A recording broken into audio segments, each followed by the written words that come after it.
Hello guys, welcome back to my channel. I hope आप सबकी तैयारी काफ़ी अच्छे से चल रही होगी। तो आज ये जो वीडियो मैं आपके सामने लेकर आई हूँ, ये कोई भी स्ट्रेटेजी वीडियो नहीं है, ना ही मैं कुछ इन्फॉर्मेशन आपके साथ शेयर कर रही हूँ इस वीडियो में। ये बस एक नॉर्मल कैजुअल टॉक है जो कि मैं करना चाहती हूँ सारे एस्पिरेंट्स के साथ। बीइंग एन एस्पिरेंट मेरे साथ भी कुछ चीज़ें होती हैं, तो उनको ध्यान में रखते हुए कुछ एक आप कह सकते हो एक छोटा सा मोटिवेशन या फिर क्लैरिफिकेशन या क्लैरिटी देने के लिए कुछ 2-3 बातें मैं आपके साथ शेयर करने जा रही हूँ इस वीडियो में रिगार्डिंग ECGC-PO 2022। ठीक है, तो जैसे कि ये काफ़ी सारे चैनल्स ने और हमने भी देखा है, बताया है काफ़ी सारे चैनल्स ने कि ECGC-PO 2022 के अभी तक जो लास्ट डे रजिस्ट्रेशन फॉर्म हुए थे, उनका जो लास्ट रजिस्ट्रेशन नंबर वो लगभग 1,64,000 समथिंग जो है फॉर्म्स फिल हो चुके थे। ठीक है, और सबको पता है वैकेंसी कितनी है, 75। तो बहुत सारे लोगों का ये इशू है, ये उनको डाउट है और ये डर भी है कि 1,64,000 फॉर्म फिल हो चुके हैं और सिर्फ 75 वैकेंसीज़ हैं। ठीक है, तो कंपटीशन बहुत ज़्यादा हाई है। हाँ, जाहिर सी बात है कंपटीशन हाई है क्योंकि इतने ज़्यादा फॉर्म्स फिल हुए हैं सिर्फ 75 वैकेंसीज़ के लिए।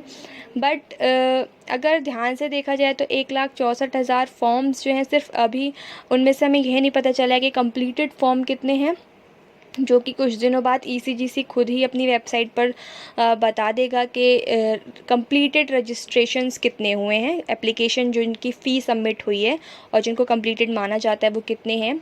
ठीक है, और इसके बाद अगर बात करी जाए तो मैं ये मानती हूँ कि लगभग 1,40,000 फॉर्म्स जहाँ तक है मेरे हिसाब से फ़िल हुए होंगे, क्योंकि कुछ लोग जो है आधी में ही रजिस्ट्रेशन प्रोसेस में फ़ीस देख के, या फिर जिनकी तैयारी नहीं होती फिर वो फ़ीस देख के, फ़ीस कुछ ज़्यादा रहती है तो वो फॉर्म, या फिर उनको डाउट रहता है कि वैकेंसीज़ कम है हमारा नहीं हो पाएगा, तो वो फॉर्म नहीं फिल करते हैं, पूरा नहीं करते हैं उसको। ठीक है, अगर मैं बात करूँ लास्ट ईयर की, तो लास्ट ईयर जो फॉर्म्स फिल हुए थे वो 1,20,000 हुए थे अराउंड। ठीक है, 1,20,000 में से जो अपीयर्ड कैंडिडेट थे वो भी 51,000 प्लस थे।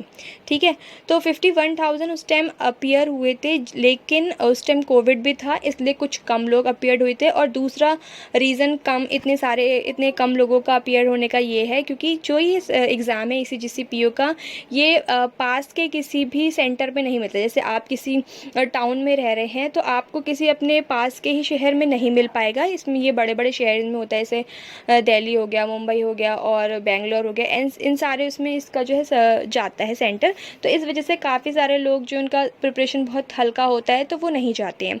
तीसरा रीज़न कम होने का कि इसमें डिस्क्रिप्टिव भी है, तो डिस्क्रिप्टिव को देख के वो लोग पीछे हट जाते हैं जिन्होंने अभी सिर्फ प्रिपरेशन स्टार्ट ही की होती है, जो सिर्फ प्रीलिम्स की तैयारी कर रहे होते हैं किसी न किसी बैंकिंग एग्ज़ाम के, तो वो डिस्क्रिप्टिव की तैयारी नहीं की होती है और प्लस उसमें जनरल अवेयरनेस भी फर्स्ट फेज़ में ही आ जाता है। तो ये सारे फैक्ट्स जो हैं ये जो है अफेक्ट करते हैं नंबर ऑफ़ अपीयरिंग कैंडिडेट्स को। ठीक है, तो इसको बिल्कुल भी आप लोग फोकस मत करिए इस चीज़ पे कि 1,64,000 लोगों ने फॉर्म फिल किया है, 75 ही वैकेंसी है तो हमारा बहुत मुश्किल है या कंपटीशन बहुत ज़्यादा है। तो देखिए, कंपटीशन हर एग्ज़ाम में, हर गवर्नमेंट एग्ज़ाम में कंपटीशन है। अगर यहाँ 75 वैकेंसी हैं और 1.5 लाख फॉर्म भरे गए हैं, तो कहीं अगर 1000 वैकेंसी हैं तो वहाँ 10 लाख 20 लाख फॉर्म भरे जाते हैं, ये आपको पता ही है। ठीक है, तो इस चीज़ को आप ध्यान में रखिए। कंपटीशन आपको हर गवर्नमेंट एग्ज़ाम में मिलेगा, बट हमें ये ध्यान रखना है कि 75 वैकेंसीज़ हैं तो 75 में से एक ही लेनी है हमें, उससे ज़्यादा नहीं लेनी है हमें। ठीक है, तो इस चीज़ को बिल्कुल दिमाग से निकाल दीजिएगा कि इतनी वैकेंसीज़ हैं और इतने सारे फॉर्म्स हैं, इसको बिल्कुल दिमाग से निकाल दीजिए। ठीक है, आपको देखिए, आपको क्या करने हैं, जो जितने भी लोग अपीयर होने वाले हैं, मान लीजिए 50,000 अपीयर होने वाले हैं। वैसे तो इस बार मुझे लगता है ज़्यादा लोग अपीयर होंगे क्योंकि कोविड भी नहीं है और सब कुछ ठीक है, तो 70, 80, 90 तक भी जा सकता है, 90,000 तक भी जा सकता है अपीयरिंग कैंडिडेट्स का। ठीक है, फिर भी घबराने की कोई बात नहीं, बस 1 महीने से ज़्यादा है अभी हमारे पास, तो हमें ये देख के चलना है कि जो एक इंसान, जो एक कैंडिडेट है जो रोज़ प्रिपरेशन कर रहा है, और एक वो जो कैंडिडेट, यानी मैं मान सकती हूँ कि मान लो मैं हूँ जो सिर्फ ये देख रही हूँ कि हाँ इतने सारे कैंडिडेट्स हैं, सिर्फ वैकेंसी कम है, और मैं इसी वजह से इसी सोच में मैं अपने दिन गंवाए जा रही हूँ, पढ़ नहीं रही हूँ। नहीं, मैं जो कैंडिडेट रोज़ पढ़ रहा है, मुझे उसका कॉम्पिटिटर बनना है, मुझे उसकी तरह रोज़ डेली पढ़ना है, अपने आप को झोंकना है इस चीज़ में कि हाँ अब 1 महीना बचा है। अब ऐसा भी नहीं है कि हमारे पास 2-3 महीने बहुत ज़्यादा टाइम है, नहीं। हमारे पास अब लिमिटेड टाइम है, हमें उसमें ही बहुत सारी चीज़ें करनी है, हमें जीए भी करनी है, हमें इंग्लिश भी करनी है, रीजनिंग भी करनी है, हमें डिस्क्रिप्टिव भी करना है और हमें कंप्यूटर भी करना है, ठीक है। तो बहुत सारी चीज़ें हैं, बिल्कुल इस चीज़ को दिमाग से, डर को निकाल ही दो, ठीक है। डर को निकाल के जाओगे तभी कुछ हो पाएगा। अगर आप ये डर रखोगे दिमाग में कि नहीं होने वाला है, तो फिर आप नहीं कर पाओगे। आप कितनी भी मेहनत कर लो, वो कॉन्फिडेंस आपको रखना पड़ेगा अपने, ठीक है, अपने ऊपर। और अगर देखो होता है अच्छी बात है, नहीं होता है कोई बात नहीं। कुछ कुछ लोग ऐसे होंगे जो फर्स्ट टाइम ये अपीयर कर रहे होंगे, मेरा भी फर्स्ट टाइम में नहीं हुआ था, तो इसका मतलब ये नहीं है कि मैंने हार मान ली, नहीं। हमें हार नहीं माननी है। अगर नहीं होता है तो आगे चल के बहुत सारे बैंकिंग एग्ज़ाम्स हैं, वो हम अपीयर करेंगे, ठीक है। बस हमें अपने आप को पॉजिटिव रखना है। आपने देखो, ज़रूरी नहीं है किसी को सक्सेस एक ही अटेम्प्ट में मिल जाए, नहीं। बहुत सारे ऐसे लोग हैं जिनको कई कई सारे अटेम्प्ट के बाद मिल जाती है, किसी को फर्स्ट अटेम्प्ट में भी मिलती है। उसे लक भी कह सकते हो या उसकी मेहनत कह सकते हो सकता है वो ज़ाहिर सी बात है, हो सकता है कि वो हमसे बहुत ज़्यादा मेहनत करता होगा तभी वो, या फिर एक स्मार्ट तरीके से तैयारी करना जिसे कहते हैं, वो अगर कोई इंसान करता है तो उसका हो जाता है फर्स्ट अटेम्प्ट में। लेकिन एज अ बिगिनर हम लोग कहीं बहुत जगह भटक जाते हैं, तो उस चीज़ को ध्यान में रखिए कि अच्छी तरीके से आपकी तैयारी। सेकंड चीज़ ये है कि काफ़ी सारे लोग, काफ़ी सारे एस्पिरेंट्स के साथ ये प्रॉब्लम होती होगी कि पढ़ाई करते करते उनके एक पॉइंट ऐसा होता होगा कि उनको मन नहीं लगता होगा पढ़ने में, या फिर ये टेंशन आ जाती होगी कि पता नहीं मैं इतना पढ़ रहा हूँ, मैं इतना पढ़ रही हूँ, क्या इसका आउटपुट मुझे मिलेगा या नहीं मिलेगा। देखो, जो भी पढ़ाई हम करते हैं उसका आउटपुट हमें किसी ना किसी दिन ज़रूर मिलता है। मान लीजिए इस एग्ज़ाम में नहीं हुआ, लेकिन जो आपने पढ़ाई की है वो आपके लिए इतनी ज़्यादा इफ़ेक्टिव साबित होगी आगे आने वाले एग्ज़ाम्स में, ठीक है। तो कभी भी पढ़ी हुई चीज़ें, कभी भी नॉलेज, कभी भी लर्निंग वेस्ट नहीं जाती है। तो आप पढ़ रहे हो तो इस हिसाब से पढ़ो कि हाँ, ये वाली जो मैं जो पढ़ रहा हूँ, मैं जो पढ़ रही हूँ, वो मेरे काम आएगी एक ना एक दिन, ठीक है। अगर आप इतने बड़े एग्ज़ाम की तैयारी कर रहे हो, ईसीजीसी पीओ को अगर हम एक अच्छा एग्ज़ाम मान रहे हैं, तो अगर हम उस बड़े एग्ज़ाम की तैयारी कर रहे हैं इतने अच्छे से, और अगर नहीं भी होता है, ठीक है, मैं तो यही सोचूंगी कि जितने भी, देखो 75 हैं, 75 का ही होना है, 1 लाख लोग का तो नहीं होगा। बट इसीलिए मैं रियलिटी को आपके सामने रूबरू कर रही हूँ। हो सकता है मेरा भी ना हो, तो ये मेरे लिए भी है।